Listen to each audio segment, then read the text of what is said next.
Magandang gabi mga bossing. Yan sila boss. Pangatlo po silang kinontak ko. Yung una, taga probinsya po siya, Davao.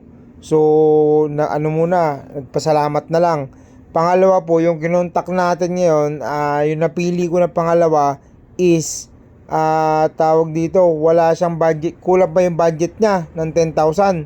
So, sabi ko, next ka na lang po kung meron pang available. Ito pong pangatlo, ito yung solid followers din natin na sila na talaga yung pumunta at nakakuha. Sabi ko nga bukas na lang at may lakad ako. So hindi talaga sila nagpaano, nantay ako. Anong oras na ngayon? 11:30. Ayan, kinuha pa rin nila. Yan yung papel niyan, boss. Papel yan sa loob. Antayin lang natin yung kasama ni bossing. Nag-withdraw lang sa bangko.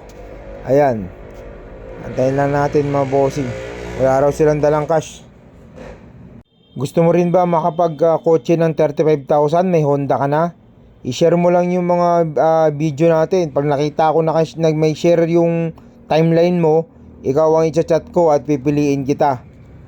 Namimili lang po ako ng pagbibigyan mga bossing kasi yung mga nakasuporta lang. Kagaya niyan, yung Honda natin, binili ko ng 35, bibenta ko rin ng 35. So, kailangan mamili talaga ako ng mga nakasuporta talaga. Bossing, yan. Okay. Boss, thank you. Thank you. Okay, bilis nila bossing. Mabilis pa sa alas 4. Boss, thank you.